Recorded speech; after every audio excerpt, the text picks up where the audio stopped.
It's an annual tradition at NFR to do our tier list on the best and worst albums of the year. And guys, we're full blown into end of the year content, so Lou and I thought it would be fitting to drop this episode. And if you guys are not familiar with our end of the year content, we have our top 10 albums of the year coming, our top 10 songs, and even the award show that we're going to be announcing very soon. So guys, if you want to stay up to date with everything, hit the notification bell and hit the subscribe button if you are new to NFR. And guys, as I said, keep those eyes open because we're going to be doing a lot of end of the year content. But man, best and worst tier list. Yes, sir. I always love doing these because it's a roundup of the year, but it's a bit more loose because you get to go over your previous scores. There's some albums in here that we reviewed in the first quarter of 2023. So what did you find, let's say, going back into your old albums and being like, well, did this maybe change here? Did this change there? You know? I found that not many of my opinions changed, to be honest with you. And it's always fun to do this. Even though it was a slower year, it's going to be cool to go do this recap and, sort of see which projects we haven't even spoken about on the podcast,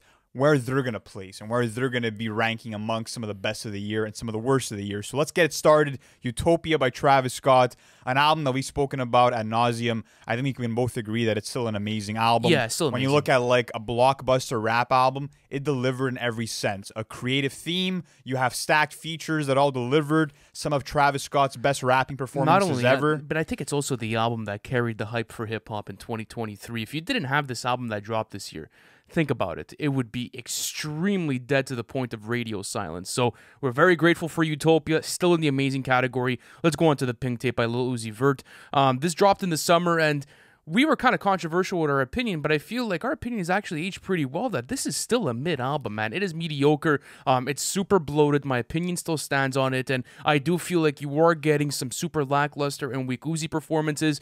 Maybe his fans enjoyed because, he's giving you an array of different sounds, but nonetheless, there's just nothing cohesive about it, and I only go back to maybe Flooded the Face, if I'm being quite honest with you. Yeah, and I feel like that's the narrative right now amongst the community, is that it kind of came and went. No one's really revisiting it. And Uzi went 6 for 26. I hate to say it, but it's the truth. And I feel like when he tried to attack those new styles, like the metal songs like CS or Werewolf, or even the rage raps, the rage rap stuff, it kind of came off as forced. It feels like, yes, I appreciate Uzi for the experimentation. It just didn't pay off. It felt half-baked. And in terms of curation, really not well done. Mid-album, and honestly, the more and more that I think about it, maybe it'll stoop down to bad at some point. And I think that you feel the same way. I'm not sure if it's a bad album. No, it's not bad, but I don't know. I really don't revisit it. I don't think there's too much value in terms of Uzi's like overall canon. But the next album that we have for today is going to be For All the Dogs by Drake. And listen, I feel like when it comes to this album, somewhere in there's a 7-song album that would have been fucking amazing. And listen, if we were ranking Scary Hours 3, that would go into the amazing category for me. Absolutely. But if this Scary album, Hours 3 would have gotten it. Yeah, that's what I want to say, though, is that even going back to it, I know there's certain songs for you that have aged well. I mean, even songs like Amen, or going back to Drew Picasso, I've spoken about it on the podcast, how I do feel like there are some stronger cuts as far as the album goes. I still think the album is mediocre. I still think it's mediocre for Drake standards, and the score that I gave it in the review, is going to have to stand for today. We're going to go mid with For All the Dogs. Yeah, I just feel like it felt like a shuffled playlist with some mediocre writing, and it came off as underwhelming to me. And like you were mentioning, there is some songs like Bahamas Promises or Drew Picasso or All the Parties that have aged well, but we needed more Drake rapping that we ended up getting on the deluxe version, I guess. So still a mid-album. Next project that we have is going to be Jackman by Jack Harlow, and honestly speaking, like, he brought his A game here. He started rapping over Chipmunk soul beats. I mean, you had the enthusiasm and the charisma from Jack that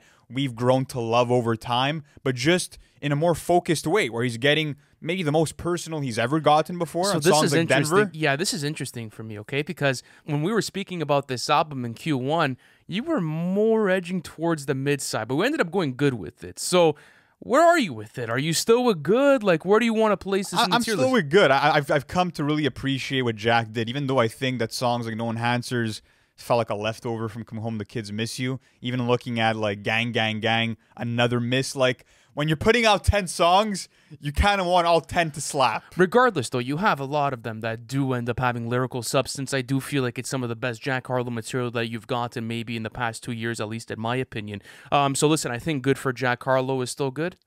You said good. Yeah, I would go with good. I think it's the closest we'll probably ever get to a full rap album. And for the most part, he delivered. I There can't we lie. go. So next up, we have Rocket Power by Quavo, and the concept of this project was to make a tribute album to Takeoff, and it felt special. It felt heartwarming a lot of the times, and it was cool to see Quavo get as vulnerable as he did throughout this. There's big highlights like Patty Cake with Takeoff, where you're getting incredible back and forth rapping between the two of them. Even Turn Your Click Up with Future was a mega slapper this year for myself. The only problem with the album, in my opinion, is that it kind of falls off towards the second half. Yeah. And it's very loose put together. Honestly, I would be able to go with good. I think it's a decent album if you're asking me. Another good album. I think it could have been better if it was more concise, but yeah, you're getting some nice trap anthems. You're getting some melodic cuts that aren't the greatest, but good album. It is a good album. Good album. Next up, we have Offset with Set It Off, and I think he definitely stepped it up on this album when it comes to the production choices. Getting a cast of producers like Boy Wonder, like OZ for a beat like Jealousy, which was an absolute trap anthem. Looking at the Cold 3-6 Mafia sample on Jealousy as well. That was a big highlight. You have other anthems like Say My Grace, but it is 21 songs, and I think that that's sort of one of the main issues. Also, there's some poor singing from Offset. Like, I feel like a lot of the criticisms that I've had over the years over a lot of trap albums in recent time apply to Set It Off. Yes, I agree with you. There's some singing performances that kind of set it off, you know, not no pun intended there. But regardless, though, there is a bit of blow to the track list. I do think you have memorable tracks on there. Even the song with Young Nudie goes absolutely crazy. Song with Don Toliver, one of the best hooks of the year. Absolutely. So, like, you definitely have value there. I put it on the same level as Rocket Power, if you ask me. Same. I would have it in the good category. Good album. A light, right. Good score for that one. But next up, we have VOIR by Earl Sweatshirt and The Alchemist. And this is something that the fans have been asking for the longest fucking time. So now that we've had time to age with it, do you think officially, like, it was that long lost, Earl Sweatshirt and Alchemist album that no one was able to find? I feel like it is. You think so? A lot of people will claim that it's not, and I think that they probably are going to claim that it's not that just to keep the mystery going, but I feel like this is probably the body of work that they had, and honestly, all of these beats from Al fit Earl like a glove, bro. Like, it shows that Alchemist is able to sort of cater to whoever he's making a project with, and he's been on a crazy run of rapper-producer projects as of late. They also have great chemistry together, especially with the Alchemist style of production for this album. Like, these beautiful sample chop-ups that perfectly go over Earl Sweatshirt's monotone flow and cadence. I really like the vibe of the album. It's kind of in the category of like a Fair Exchange No Robbery for me, if I'm being completely honest with you, where like you could put it on, you could sit back, you could relax, and you could just listen to fantastic raps all the way throughout with these incredible sample flips. If I'm being honest with you, I don't think there's a single miss on the entire track list. I think that it was immaculately put together. I think it's a top 10 album of the year contender. I'm going amazing. Yeah, it would have been nice to see Earl get a bit out of his comfort zone in terms of his mic presence and, you know, some of his cadences. But that being said, him going through the psychological trauma he's been through, the progression of the rhymes, the rhyme schemes, all top tier, as well as all the production. I think Amazing's a fair rating. It is a fair rating. It's a review that we maybe should have done, but we just didn't end up getting to it. So there you go, guys. That's our verdict on VOIR, but let's keep going on with this. A Great Chaos by Ken Carson, a very big surprise for me this year. And honestly, when you look at Ken Carson's career, it's only been uphill from here. His fan base is in tune with his music more than ever now in 2023, and A Great Chaos was an album that I feel like really pushed boundaries this year, especially for trap music. Like, you're getting so many different sounds in one track list, yet there's a nice cohesion through the sequencing. You're getting memorable tracks. You're getting Ken Carson in his energetic bag. You're getting him just attacking these beats at full force. It's a good album, bro. It really is a solid Probably listen. the best rage rap album that we've gotten this year. So I'm happy about that. And I think that he definitely is moving into a place where he's finding his own sound a bit more in comparison to his last album, X.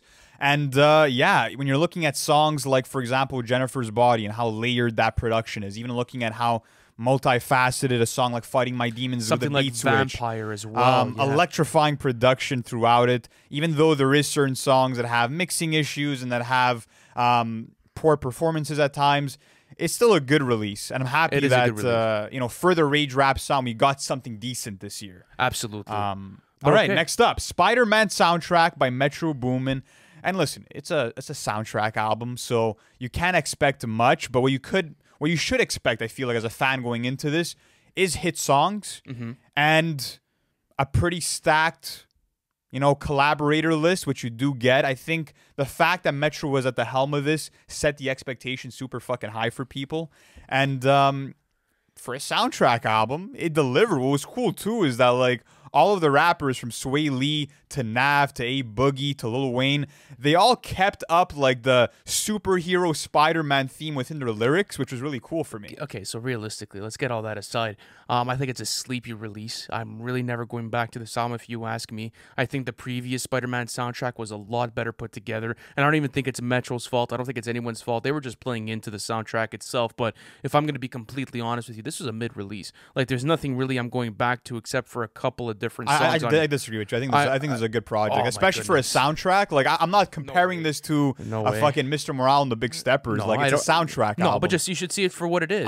Just because there's an asterisk next to it, you don't have to bump it up one. I'm not expecting a cohesive project. I'm expecting a good collection of songs, and there's enjoyable tracks on here for the most part. There is no way this Spider-Man track list is on the level of something like a Set It Off or something like Great Chaos. It's just me. Looking at songs like Calling, look at Spider with Jid and Offset, which was a banger. Offset's performance was very lackluster. Looking at something even like Nas Morales, which wasn't an incredible performance, but the songs are good enough. None of the songs blow you out of the water, but they're not mid-tracks. Lou, the album's chalk.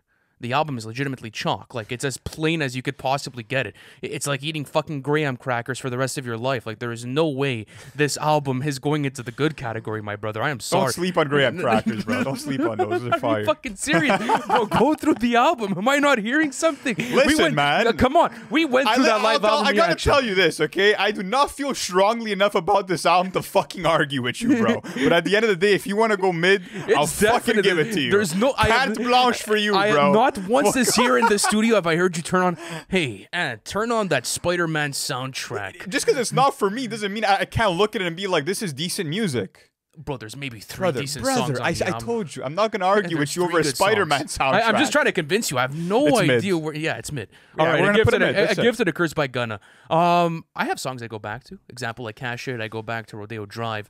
I have certain ones that I go back to. It's a mid-album. I mean, it's generic, which is sort of, again, a complaint that I've had with a couple of Gunna releases in the past. Yes. So we're going to stick to the score? I think we're going to stick to the score. I mean, yeah, you have Back to the Moon, you have Cash It, Rodeo Drive. There's a couple. Even Back at It, the intro was pretty good. But it felt like what you got in Bread and Butter was the preview where it's like Gunna's rapping about his recent experience being in jail, whatever else. And it seemed like he might like focus on that. And then he just sort of went all over the place. And there wasn't enough bangers for me to call it a good project when I'm looking at it at face value. So you would have Set It Off over it and Rocket Power as far as releases go? Yes, I would. I kind of feel like it's on that same level almost because you do get, decent bangers off of this album, but I could understand. Like, I understand where you're coming from. It gets very lackluster towards the end. So, yeah. All right, let's go with Mid for a Gift and a Curse. How about Scaring the Hose by JPEG Mafia and Danny Brown? Amazing score, man. Yeah. Really, still an amazing album. The most twisted, bizarre, quirky album of the year, and I fucking love it, man. I mean, JPEG Mafia really went to work in terms of the production here, bringing in like old Japanese samples, old Coke commercials that were sampled into the mix for certain songs. You have wild concepts like songs like God Loves You, which no one else is making music like this in the hip-hop landscape and making it sound good. Like, not only is it fucking so left field, but the rapping performances, the chemistry, everything just... It was the perfect storm. It comes together. And another cool thing about the track list, too, that I've started to realize is that JPEG Mafia is actually the perfect producer for Danny Brown. Like, just the way that he sets up his productions and how manic they are, it matches Danny Brown's vision completely, and I do feel like it is the best collaboration album of 2023, hands down. It is, bro, and it's like I was saying, they could rap over a flute that's out of tune or like the sound of cheeks clapping. It doesn't matter what it is. Like, they're gonna sound fucking amazing on these beats. That's what it is. But anyways, amazing album, one of the best we've heard all year. Next up, though, we have Business is Business by Young Thug, an album that the community didn't seem to go crazy over, and I still feel like even just looking at how much conversation it's getting now or how many streams the songs have, it's like what excuse me, what went wrong with the release? Fucking went into glitch mode. What the fuck went wrong with the release, bro? Because it is pretty crazy. No one gravitated towards it, but it was filled with bangers, and you got songs like Jonesboro that are so unique in terms of Thug's catalog, production-wise, writing-wise. you got slappers on there like "Oh You Went." Would you give this the title of the most underrated album of the year? I'd say the most underrated mainstream album. I think I could put it there. Yeah, it is one of the most underrated mainstream albums. Even I've been talking to a couple of Young Thug fans, and they don't even enjoy it. I'm like, bro, what's going on here? You know, you're getting great tracks all the way throughout from Thug. I'd still go great with it. I think it's still a great album. But next up, we have Glockoma 2 by Key Glock. And, I mean, listen, he dropped one of the best trap albums of the year, and people have to put respect on his name because this is another album, speaking of more mainstream releases, that isn't getting the love it deserves. I really do feel like this encapsulates, excuse me, like that trap Memphis sound at its full core. Fuck a Feature went absolutely crazy this year, and it's so nice to see Key Glock get the love and respect that he deserves, because even as a rapper himself, like, he is spitting throughout this entire album. And in terms of like a rapper that has one of my favorite like mic presences, he's one of them right now with that cold demeanor and like high voltage energy he brings to almost every track.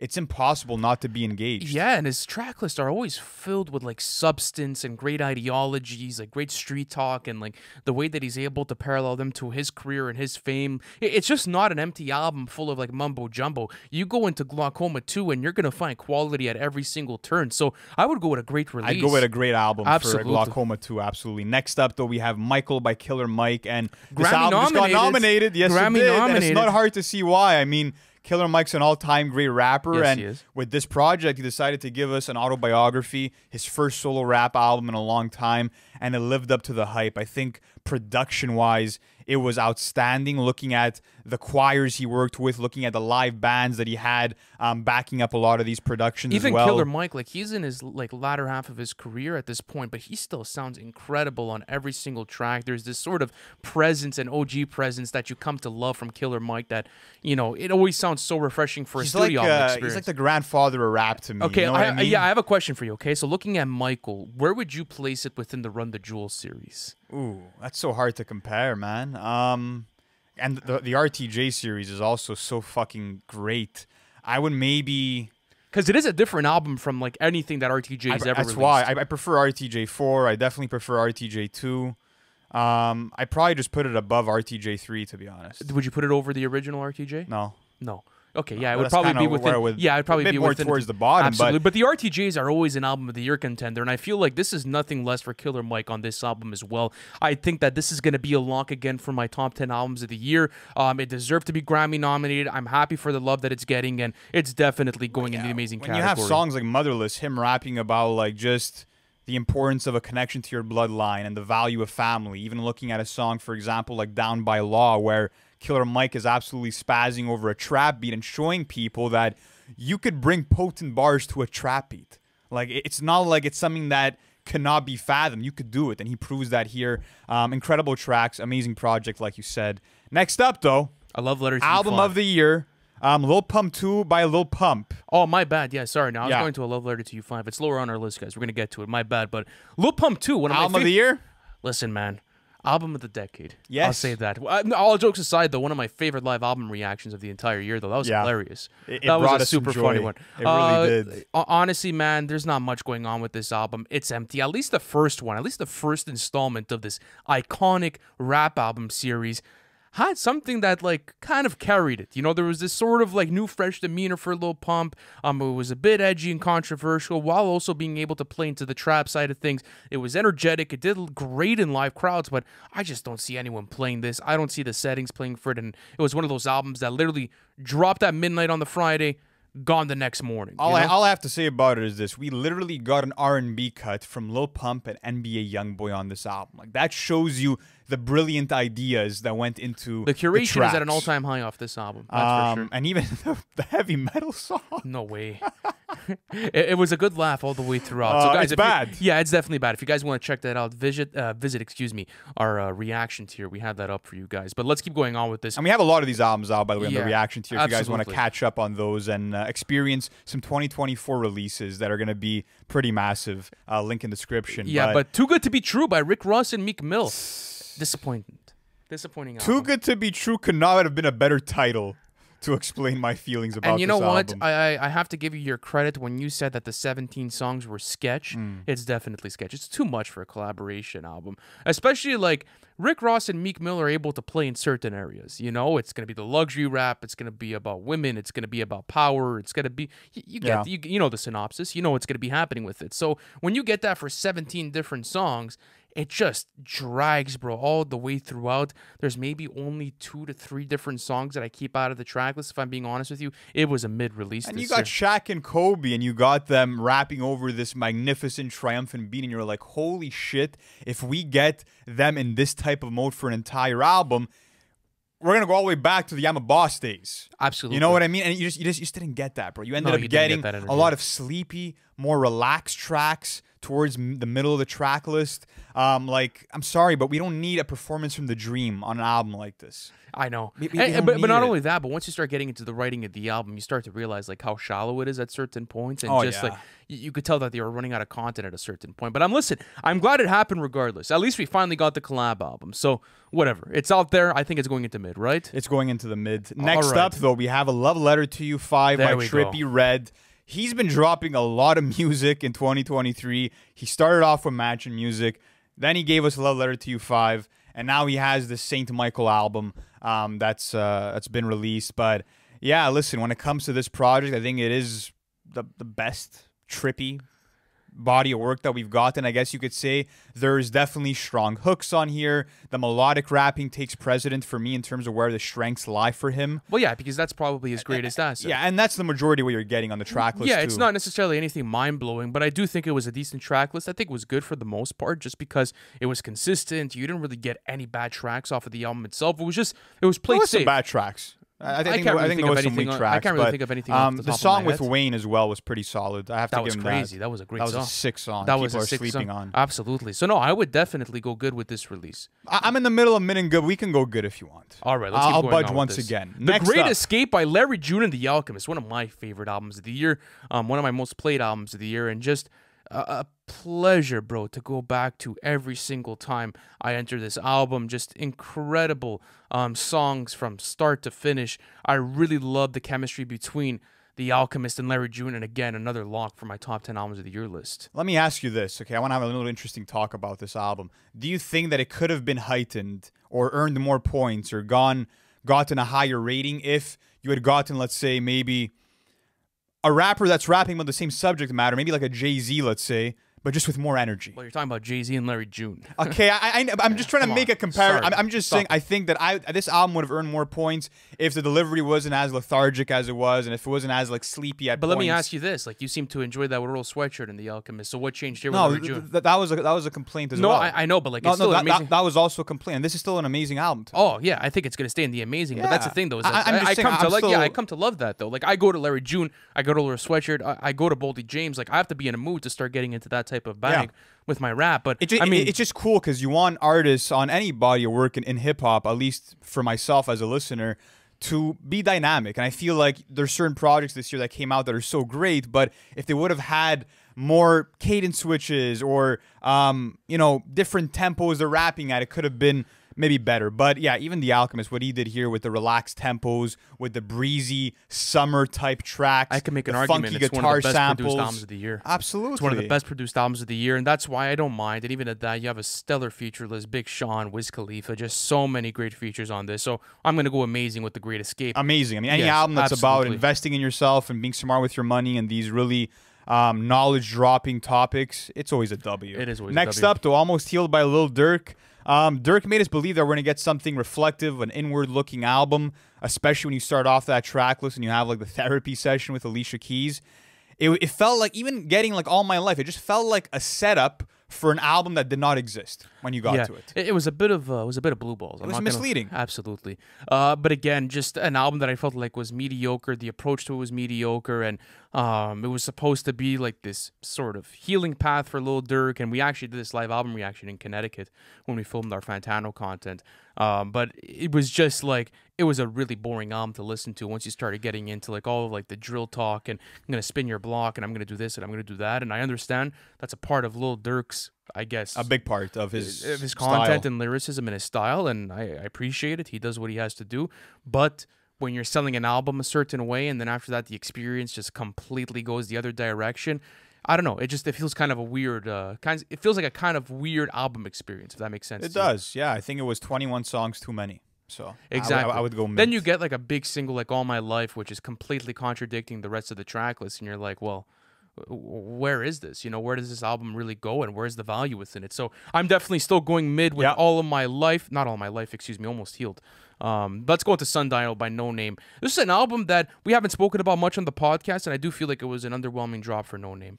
It really was, man. And it's like No Name is an artist who has dropped two of the best rap albums of the 2010s decade when you're looking at Telephone or Room 25, and then you get this project, and it just seems like there was a lack of substance. It seems like there wasn't as much topical focus as you're used to getting from No Name. And the worst part of it to me was the soundscape. Yeah. It was really one-dimensional in terms of the type of like really minimalistic, jazzy backdrops that you got. It's like, we got to change it up somewhere. I get it's a short track list. You want to make it concise, but it's okay to have a different sounding beat once in a while. Absolutely. And that's why I feel like, again, this is an album that feels a bit like chalk. Like, I don't think it's mediocre by any sort of standard, but I could go good with it. I can go mid or good. Even like the hook on Boom Boom and the type of song you're getting there.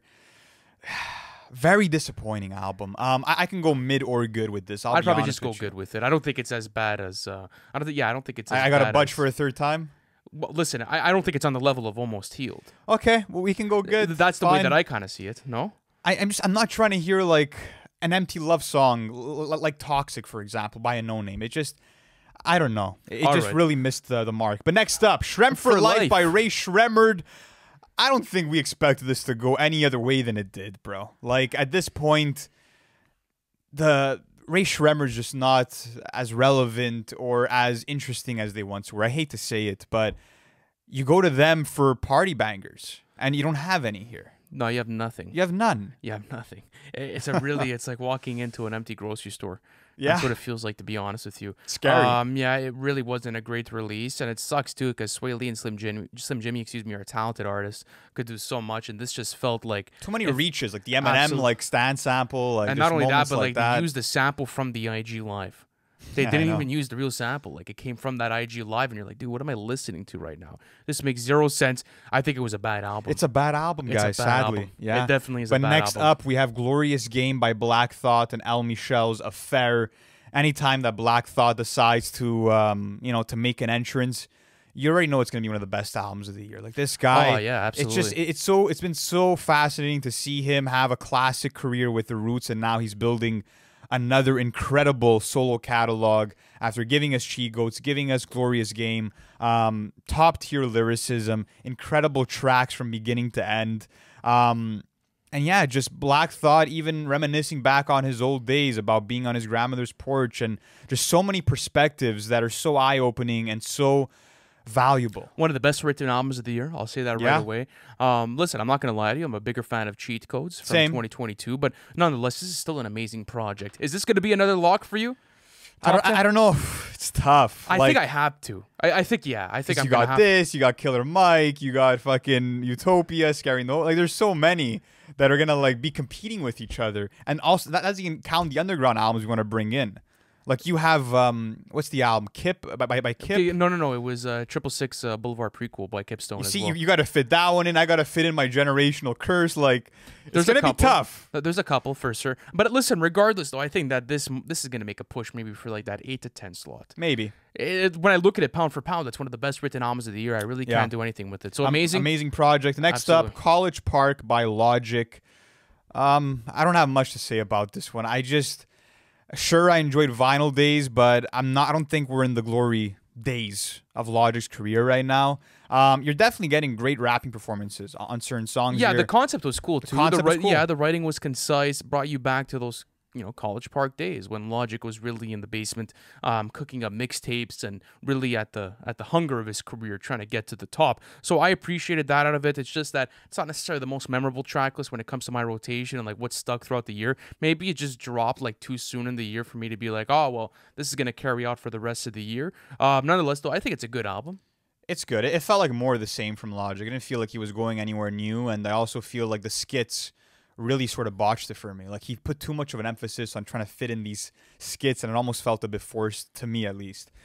Okay, but next up, Quaranta. Danny Brown, a newer release. What a live album reaction to this. Yeah, man. Ah, man, I've been loving this. I've been really enjoying this album. It's been in my rotation. I've had so much fun going through it, and it's just so interesting to see Danny Brown's perspective at, you know, this stage in his career, when he's 40. And if you guys don't know what Quaranta is, it's the number 40 in Italian. And it's just basically, you know, Danny Brown's perspective at this point in time, and him coming together with a bit more emotional depth, him coming together with just a lot more to speak about topically that I haven't really heard from Danny Brown in a long time. So it was so refreshing to get this album. One of the best sequel albums I've heard in the longest time. I mean, it was cool to see him give us that perspective at 30 and now to get the perspective at 40. And you're getting really a different side of Danny Brown here. You know, a more, I would say, low-key, conversational, mature Danny Brown, who's not as frantic, not as manic. But you still do get, you get that certain areas. It's not your atrocity exhibition, obviously not, but it really does play on so much value. There's so much to go through here. I think it's an amazing release. It is amazing. Even the production being so varied, bro. I mean, you're getting 80s synth pop at one turn, then you're getting what sounds like the music for a Western film score with these like acoustic steel strings, and you're like, what the fuck is going on? Crazy. Amazing project, easily. You see, you got to consider this too for top 10. Yeah, this is going to be locked in. That's what I'm saying. There's so many. But next up, we have And Then You Pray For Me by West Side Gun, an album that was extremely highly anticipated. Another sequel album, this time to Pray for Paris, the project that a lot of people view as West Side Gun's best. And this was sort of, I would say, the mark that people put on it was that it was West Side Gun venturing into trap more than he ever had before. Yes. And I had my qualms about that. I'm not gonna lie. Absolutely. So I went with the good rating. You went with the mid rating. Are you still on that mid rating? Listen, I'll tell you this. I think that there is still a lot of weak tracks. The song with Ty Dolla $ign, hearing West Side Gun rap off beat a lot of the times on certain tracks. But there's highlights that ride over those weaker moments. I feel like I moved up to good. Okay, fine. This is one album that I maybe partially changed the opinion on. There we go. All right. So, And Then You Pray For Me is going into the good category. You guys heard it there first. But okay, let's keep going on with this. I Rest My Case by YB. This is one of the first live album reactions we did of the year, right? It was one of the first, yeah. And we usually do these because they're always going to be fun to go through and just to see what type of banter YB is going to be putting into his album experiences. But it's a bad project, man. It's way too long. There's not much going on with it. You have, you know, him trying to bite Cardi's whole flow and sound throughout it. It's just, it is lackluster. So no, not for me. It's a bad album. I totally agree. Absolutely. Next up, though, we have Love Sick by Don Toliver. And when it comes to Love Sick, there's not too much to praise about this album, if I'm being completely honest with you. I was so disappointed with this album. I was too. I mean, so down to see this solo studio album come through and hit. He's coming at you with like the usual spacey auto-crooning melodies, but the hooks do not stick, which is a really pivotal, crucial element when you're looking at Don Toliver's music, because you want it to be radio friendly, you want it to be accessible, you want it to stick in your head, but it just doesn't. Besides a couple songs on here like Slow Motion with WizKid, or even looking at maybe If I Had with Charlie Wilson, there's not that much to grab out of this, bro. Absolutely not. And even last year with Life of a Don, you know, no, Life of a Don came out in 2021. 21, right? You had songs like Drugs and Hella Melodies on there that were just absolutely hypnotic. So I feel like this was a step back from Life of a Don. Also, so many like nonsensical beat switches. I don't know if you remember going through that live album reaction. Like it was weird and quirky for nothing, you know, when it just needed to be straightforward and to the point. But then again, I don't mind when artists experiment, but when it's at the sake of the production value and the actual songs itself, I'm just not here for it. So mid-album on Love Sick. But let's go on to Afterlyfe by Yeat. I'm a fan of this album. I was telling you how I actually enjoyed this soundscape. I like the risks that he took with this album. I think it is his best album to date. I would say it's a good release if I had to do it. I would definitely say that it's a mid-release. I mean, I think there's definitely some exhilarating moments here and there, but when I'm looking at it, you're getting a lot of the same trap, rage, hybrid type of production from working on Dying Benny X, and then you'll have like your occasional electronic trance production that comes in, and there's a couple of those more unique sounding beats from Yeat here, but I just think from a performance standpoint, he didn't really do anything to impress me. And I think that maybe it's a case where I don't see the vision. I don't see that he has that much to offer as a rapper. Maybe that clouds it, but when I'm looking at the music, there's not much that's really captivating to me on this album. That's fair enough. I mean, I can't argue with you on this one. I think it's good. You think it's mid. I'll budge down for you on this one. We'll go mid with it. But how about Sex, Money, Drugs by Lucky? Bro, this was one of the biggest surprises of the year. Again, I love this release, dude. I've been going back to it, actually. This is like a guilty pleasure album for me, where it's like I don't think that Lucky is doing jumping jacks and backflips in terms of like his performances on here. But he doesn't have to, though. He doesn't have to because the production carried the fuck out of this album, Yeah, but he just rides his beats so well, dude. He does, though. His flow is super calm. It's slick. It's smooth. There's just something else to Lucky's demeanor, too, that adds an extra bit of sauce to his sound. Guys. His sound is unique, too, bro. Like, this is one of the best trap albums that I've heard all year, if I'm being completely honest. If you want, like, the perfect album for, like, that chill nighttime vibe, bro, like, this is really there. Put on 2021 vibes. Put on New York. You're just going to float. You really are. It's a great album. I would have definitely gone good at the most. I definitely think that... I feel like it's... Listen, I feel like it's better than Rocket Power, and I feel like it's better than Set It Off. There's still misses within it. Very few, though. It's concise. You just budge for me. I'll budge for you. We'll go great with Lucky's Sex, Money, Drugs. But the last album that we have for today is going to be Maps by Billy Woods and Kenny Siegel. This is their second album after Hiding Places that came out in 2019. This is a lot of people's locks for not only top 10, but for the album of the year when it comes to this track list.